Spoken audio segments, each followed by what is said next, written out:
Now I want to bring, really formalize an idea that we've been using already. And that idea, that concept is called mutually exclusive. I'll put it in bold there, mutually exclusive. You need to understand that terminology. And when two events are mutually exclusive, what we're saying is that they cannot happen at the same time. Okay, so, right, I flip a coin.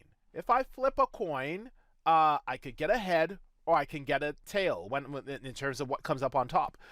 Or if I take, let's say and those events are mutually exclusive because you can't get a head and a tail at the same time.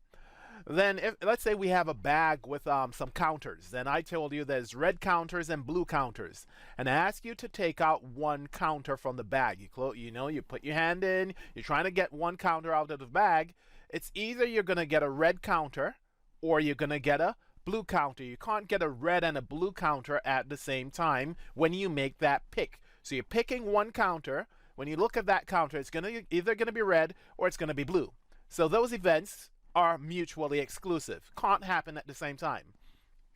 An example of an event that is not mutually exclusive, would be if I told you to pick a student in your class at random, and then I asked you what's the probability of choosing a girl, or I ask you what's the probability of choosing somebody who plays football. Those are not mutually exclusive events, because when you pick a student at random. So for example, we number the names of everybody in your class, we put it in a bag, you pick out a number, and number 6 comes out to be Molly. Let's say it's Molly. Hi Molly, hope you're doing okay. Then Molly is a girl. Molly might also play football, so that's not mutually exclusive. Picking a student, you can't pick a student that will be only a girl and will not play football. They can be both. So those events, being a girl and being and being a footballer, are not mutually exclusive events. That's the idea you need to be working with.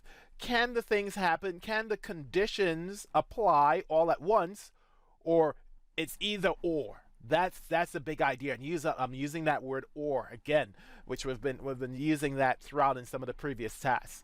So let's see if we get this idea. I have a couple situations here that I'd like you to look at and consider. The first, for A, you have prop P.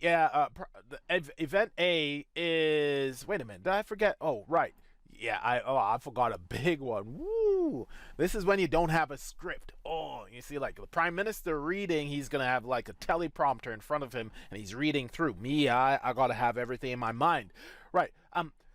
The other bit, I've described what mutually exclusive is. I've given an example and an example of it, a situation where it's not mutually exclusive. The other bit you want to be considering is, well, if events are mutually exclusive, then the calculation is the calculation. We've used this a few times in some of the previous tasks. The probability of event A or B happening, we're using or, will be the probability of A and plus the probability of B.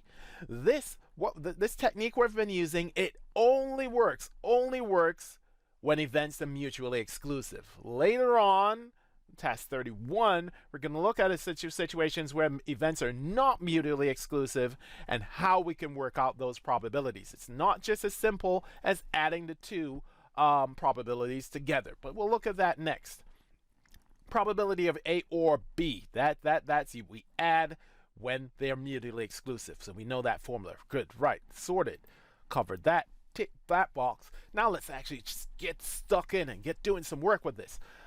Right, so I called it example as usual. I say example, but I actually want you to do it because the best way for you to learn is to just get stuck in and get doing the thing. Yeah, so look at event A, event B, that situation. Are these mutually exclusive events? And then for the second pair of events, are they mutually exclusive events? I want you to read those and you come up with your and make a note of it, mutually exclusive or not mutually exclusive. And the other bit, it just clocked in my mind, if you haven't done so already, you should have a date, you should have a title, you should have written down the task and the learning objective. Okay, the only way you're not writing the date and title is if you're doing this task, you've already started some previous tasks today, you're continuing, in which case you don't need to write down the date. Again, you can just write task 30 and write the learning objective. And the reason I'm saying that is because you want to build a book that's a really powerful revision tool. What you were doing, why you were doing it, your corrections in a different color, etc., etc. You want to keep that format to have a powerful resource to support your learning in future. So you've done that, and you're writing these statements, and then you write exclusive or mutually exclusive or not mutually exclusive. That's the bit we want you to consider there. You're indicating if they're mutually exclusive or not. So pause, use the power of the pause, have a go at that.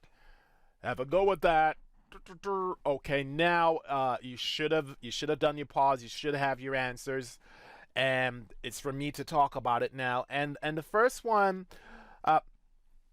the events are mutually exclusive. And why? You can get a dice. You can get a dice. What am I saying? Right. You can get a 6. Let's look at it. When you roll a dice, your options are 1, 2, 3, 4, 5, and 6. So getting a 6, if I just circle that, the chance we have the 6, we can get a 6, and the chance of getting a 6 is what? If it's a fair dice, 1/6. So that's great if we worked out the probability. And then the dice is rolled and it shows an odd number. What are the odd numbers? The odd numbers are 1, 3, and 5. 6 is not an odd number. 6 doesn't fit into both categories. That's the idea. And because the categories are separate, there's no overlap. Key idea there when we go into non-exclusive events, it's about compensating for the overlap. Because there's no overlap, the events are mutually exclusive.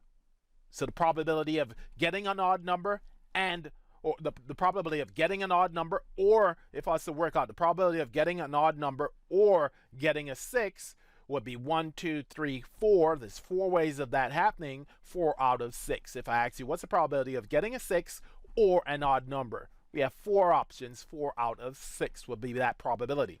Hopefully that's starting to put the glue to this idea now.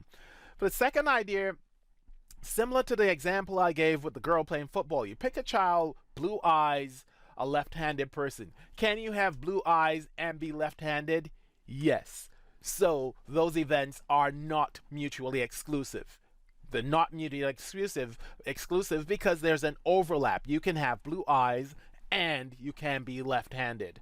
Okay, so once we introduce that word of you can get this and the other thing, so you can be a 6 and an even number. 6 because 6 is an even number. So if I ask you what's the probability of getting a 6 or even number, just think about that. Let's go back to the dice and you'll see the difference.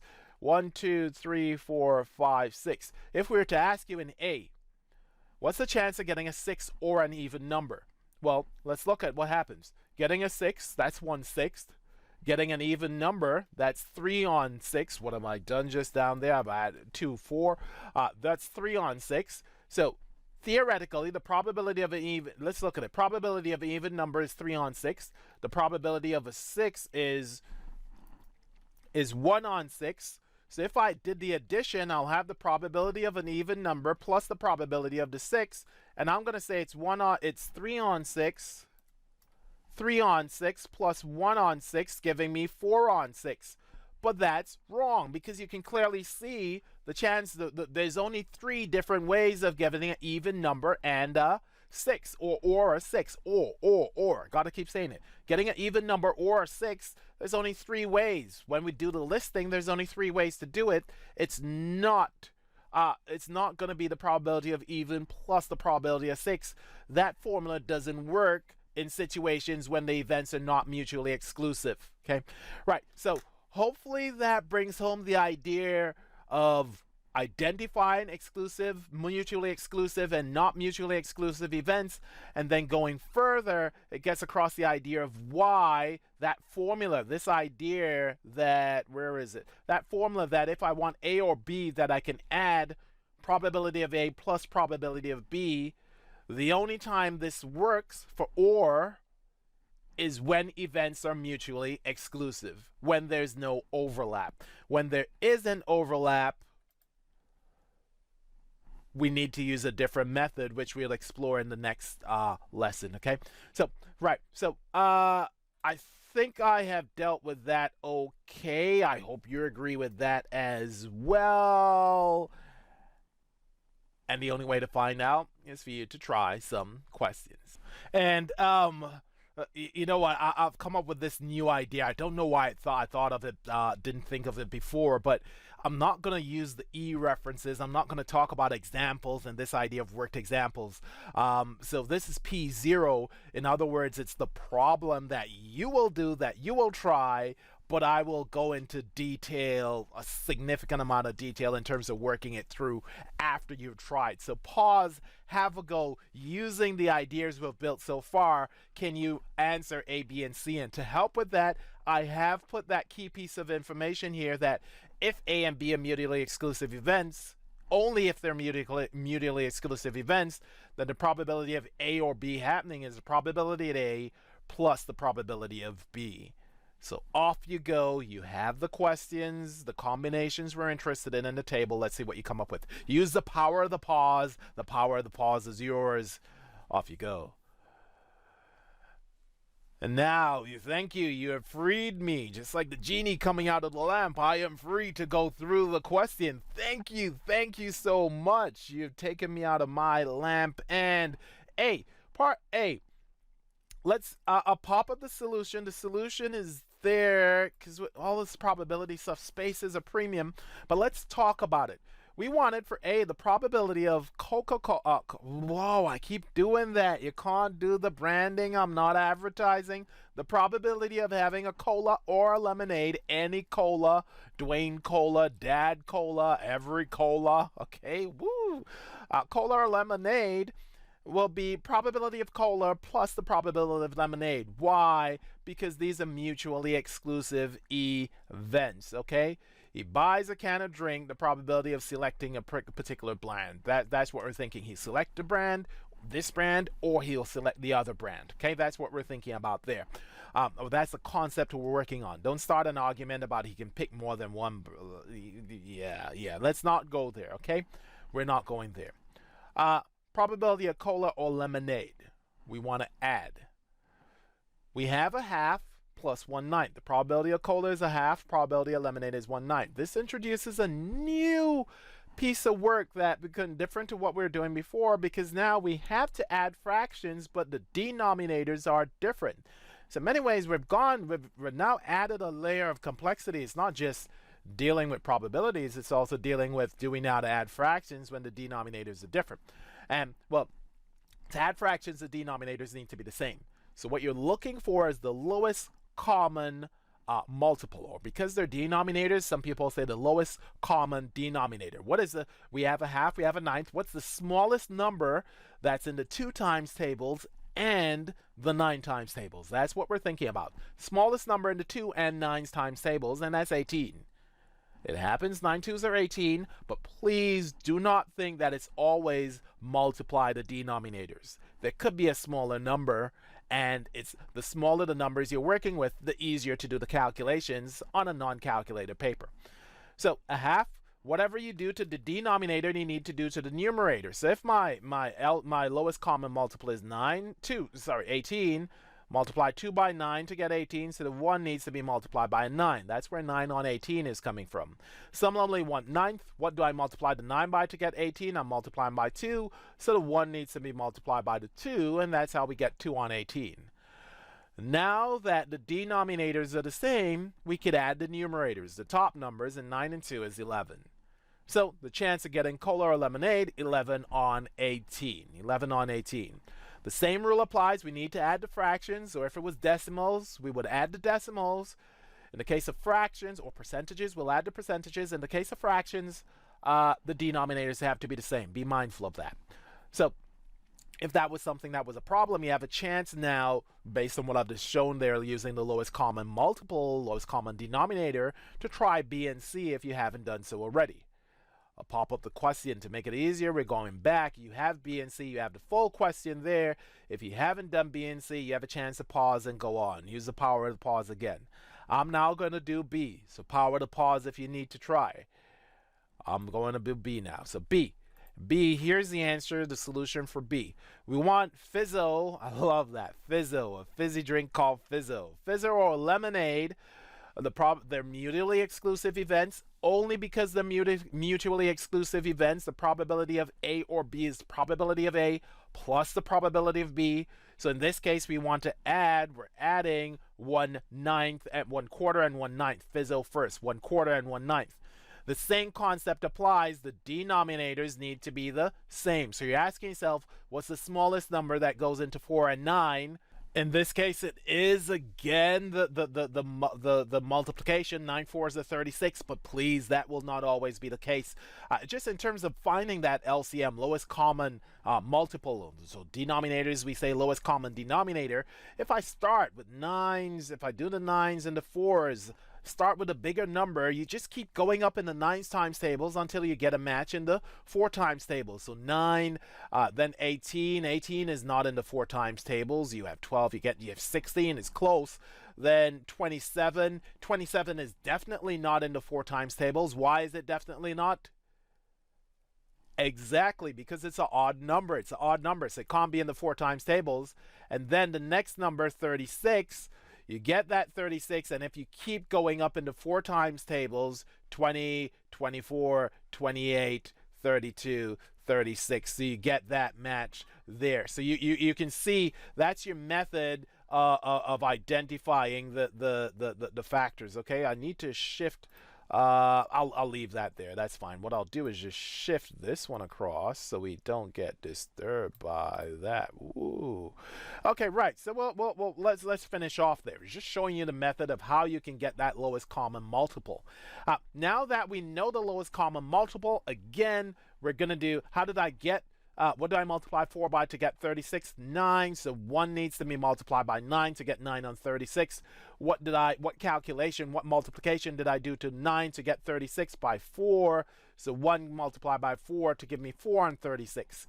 Now the denominators are the same. You add the numerators only. So I have 9 pieces of 36 out of 36. Plus 4 pieces out of 36. That gives me 13 pieces out of 36 in total. So the answer to B, 13 on 36. Now, for what I thought was the big one, C was the big one. How did he get on with that? And I have the first phase of C here. Now, what they want is none of the drinks. And a key idea you need to keep in mind is probabilities, sum to. When I add up all my probabilities, what am I supposed to get? 1, 1, 1, 1, 1. They sum to 1. That's the big idea. So when you see none, you think, well, I know there's cola, lemonade, fizzo. I need to find out, and that's what we've done here. We need to find out what does that total up to. What's the chance of cola or lemonade or fizzo? And once we find out what's the chance of getting one of these 3, then the remaining probability will be getting none. So in other words, the idea that now should come to your mind is that, well, actually, and I need to move this out of the way, actually, we have a situation. Oh, that didn't work too well. Whoa, got it there. Bring this back down just in case. What you need, you're dealing with a situation that actually what we're saying from a table perspective, you have a table where none, we want to find that missing number because all these probabilities will add up to 1. So there's a possibility, there's an option that was missing, and that's what we're finding out. We can get cola, we can get lemonade, we can get fizzo, or we could get that he could choose none of those, something else. We don't know, but none of those 3, which could be others, but we don't have that information. So first, find the probability that he chooses one of the drinks on the list. We're adding the 3 fractions. You would see again, look at this one. The lowest common multiple, the lowest common denominator is 36. Okay, if it was just a half and a 9, we could get it, use 18, but in this case it's 36.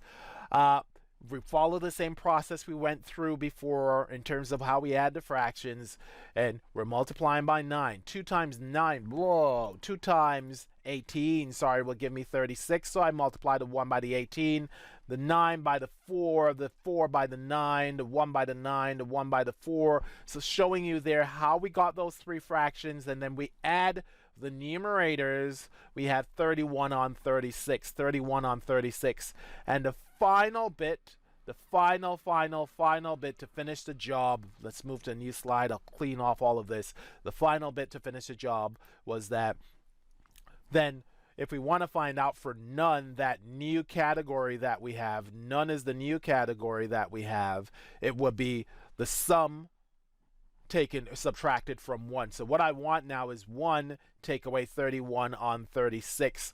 And the way for you to think about that, I should write it to give myself a space is always a premium, particularly for somebody like me who likes to write big. So 1 take away 31 on 36, and that is the same thing. Subtracting fractions. How do you deal with whole numbers? I know that's an issue sometimes for people. Well, the 1, remember, to add or subtract fractions, the denominators need to be the same. So think, well, 1 is what number out of 36? Well, 1 is 36 out of 36. So what you have is 36 on 36, take away 31 on 36, and 36 take away 31 is 5, leaving 5 on 36. So the final answer, the chance of getting none of the drinks above, the missing fraction, 5 on 36. We now have options where if we added everything, all the probabilities must always add to 1. I cannot stress how important this idea is. It's highly likely when you do your exam, and even A-level exams, where you will have to use this concept where all of the probabilities must sum to 1 and having to find out a missing value. They may make it look like a bit of an algebra problem, but that's a basic concept there. Okay, so we've worked through how we can use this idea of mutually exclusive events and use the idea that all the probabilities add up to 1. We've talked about what is a mutually exclusive event. Let us do some more practice. This was P0 because it was the practice which was originally an example. The remaining questions, there's 4 of them I want you to do. I will provide the answers after each. If you want more detail or commentary or more practice, communication would be required. Okay, so based on mutually exclusive events, can you please answer 1? Which pair of events are mutually exclusive? So off you go on that. You're deciding which are mutually exclusive. And you want to just make a reference. You want to make short notes. You don't have to write down the events in full detail. I don't want you to waste time copying. I want you more thinking and acting on your thoughts, acting on your calculations. So pause, have a go at this one, read through it, and make your decisions. And if you want to just put ME for just put yes or no. Is it mutual? We're asked. So the question is it these pair events mutually exclusive? Yes or no?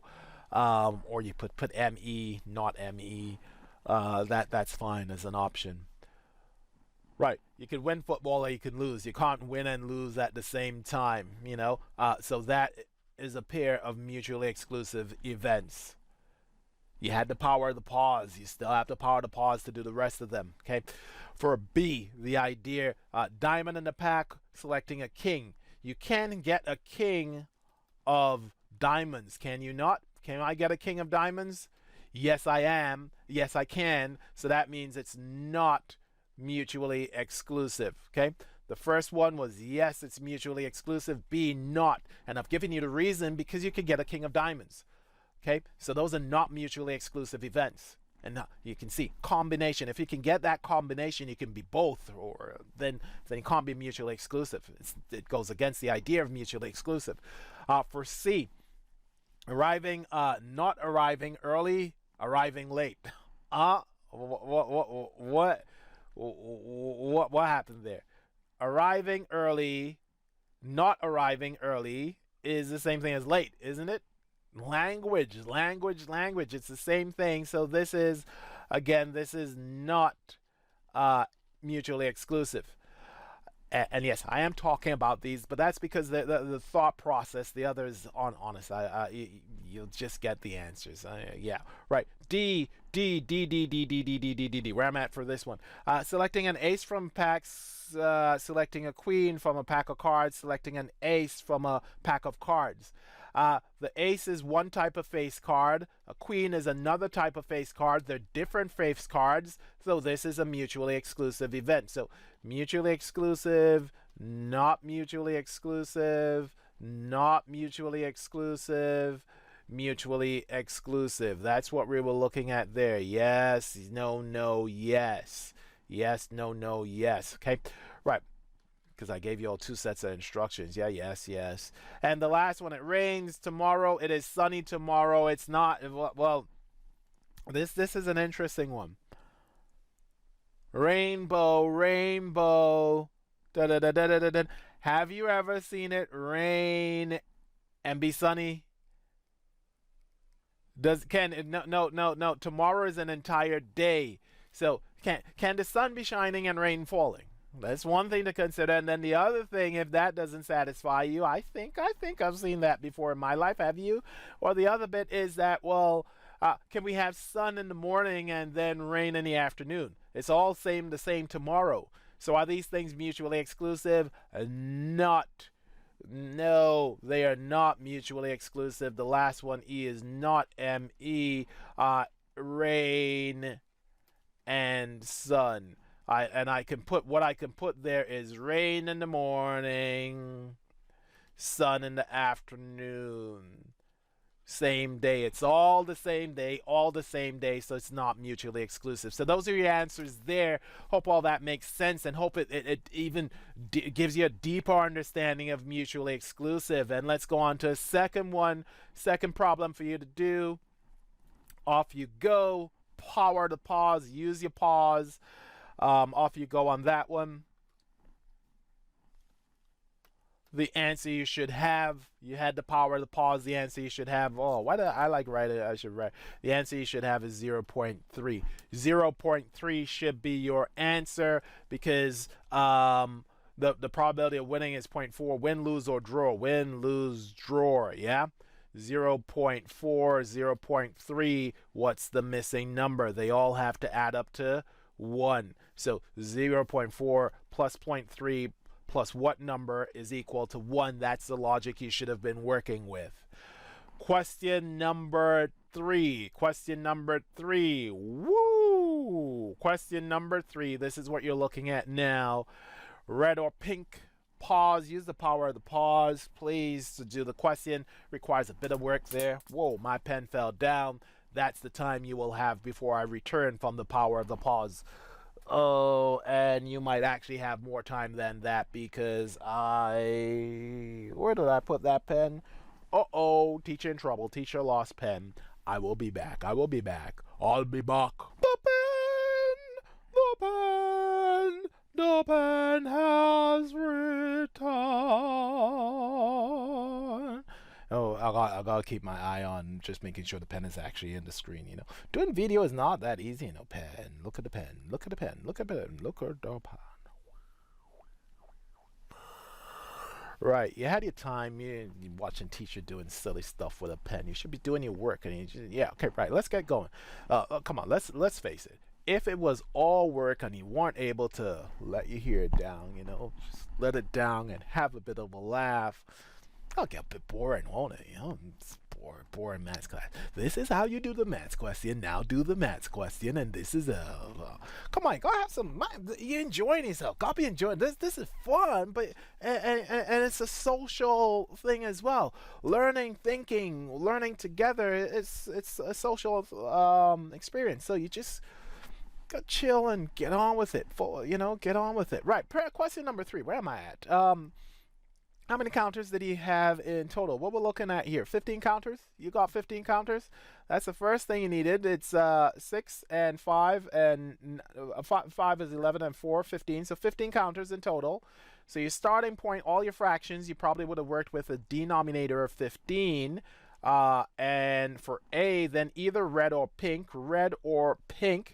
red is 6, pink is 4, so you got 10 on 15, and then if you simplify 10 on 15, you get 2 on 3. So for A, your probability would have been 2/3. For the remaining of the answers, for B, 11 on 15, for C, 3 on 5, and then for D, again, you should have had 3 on 5. So those are the 4 answers. I just gave an explanation on how we would get thirds for the first one. Getting fifths, all of it, again, you should have started, you're getting probabilities out of 15, with 15 as the denominator, and then simplifying as appropriate. If you didn't simplify, you're not wrong, and in an exam you would get full credit.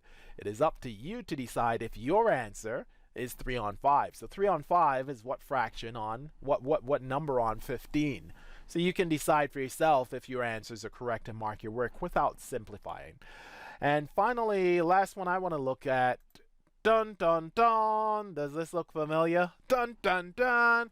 Yeah, this one is very similar to the P0. So example 2 that I worked through with the different fractions. I thought this was a nice way to finish off our exploration of this concept of mutually exclusive events. Events where when we use the word or, we can just add the probabilities. So that's what you should have looked at there. And answers. You should have had, based on what I'm seeing here, for A, let me just make sure I got the right question. You know, where is it? 5/8. So for A, your answer should be 5/8. For B, your answer should be 11 on 20. And then for C, your answer should be 7 on, wow, 40. Each one of them with different denominators. Is it time for you to do the dance, or is it for you to be scratching your head thinking, oh, what did they just do there? That's the answer? Really? No, I'm going to talk to my teacher about that. No, they made it. Somebody got to be wrong. Everybody can't be right. Everybody can't be right all the time. It's either you or I've read the wrong question from the answer book. Wow, you know, because I haven't done the question. You know, I'm chilling at the moment. Chilling. It's for you to practice. You to practice, not me. I can do this stuff. Okay, right. Mutually exclusive events sorted. If not, you know what to do. You know what to do. The learning doesn't stop. We don't expect you, just because you watched a video and did a couple questions, to become a perfect expert on this. So it might happen for some people, but and that's why you'll see that more videos on these topics will come in future weeks, months, years, because it's a cycle of continuous practice that really deepens your understanding of things. In the meantime, as usual, the whole idea behind these videos is not that you work through them alone. You should be able to get in touch with a teacher in school, or pop a message to me, and we can see how we can help a bit more. Bye bye for now. The D is out.